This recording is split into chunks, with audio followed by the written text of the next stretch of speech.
Surat Kulhu jangan dianggap enteng. Ada di dalam Sahih Bukhari, dalam kitab Sahih Bukhari disebutkan bahwa di satu wilayah gitu ya, nggak berapa jauh dari Madinatul Munawwarah, ada satu perkampungan. Di kampung itu anak-anak muda di masjid itu kalau sholat berjamaah pasti nunjuk mempersilahkan ada sesepuh di situ yang buat jadi imam karena dia lebih dulu Islamnya. Jadi sahabat tuh begitu, kalau yang Islamnya duluan pasti dia yang lebih dulu disuruh jadi imam. Itu kan salah satu kriteria imam di dalam sholatnya. Cuma ini imam, masalahnya setiap sholat bacanya kulhu, nggak ada yang lain. Kalau kata kita udah gacoan kita, kalau kita bukan gacoan tuh kulhu ya. Kulhu lagi, sehingga para makmumnya ini keberatan. Kalau kita kan girang kalau imam kulhu mulu.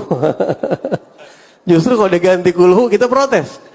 Ini si makmumnya ini malah makmum-makmumnya pada musyawarah habis sholat, bagaimana kita ya? Kita kagak tunjuk dia jadi imam, dia yang lebih tua dari kita, lebih dulu Islamnya. Tapi kalau dia jadi imam kulhu mulu bacanya, nggak ada yang lain. Akhirnya pada datang ke Rasulullah SAW, ngadu ke Nabi Muhammad. Hatta masalah kayak begini mereka ngadu sama Rasulullah, ya Rasulullah ini kita punya imam kayak begini. Kata Nabi, panggil tuh orang. Dipanggil, begitu datangnya ditanya sama Rasulullah, apa yang bikin ente? Nabi nggak nanya, ente ngapa baca kulhu? Nabi nggak nanya, nggak langsung. Nabi bilang, apa motivasi ente baca kulhu terus tuh apa? Motivasi kamu baca kulhu terus di dalam sholat apa? Ternyata jawaban dia simpel banget. Inni uhibbuha ya Rasulullah.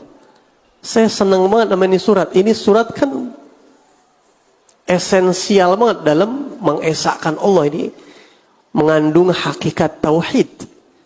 Dan itu surat paling digedegin setan. Setan tuh paling kagak demen dua, surat Al-Ikhlas sama Al-Ikhlas. Al-Ikhlas yang pertama surat Al-Kafirun, nama lainnya Al-Ikhlas. Yang kedua Al-Ikhlas Qul Huwallahu Ahad. Itu dua setan paling gedeg. Karena itu kita mengukuhkan penghambaan kita sama Allah. Qul ya ayyuhal kafirun la a'budu ma ta'budun. Itu setan paling kegedeman. Sama surat Al-Ikhlas, Qul huwallahu ahad, Allahus samad.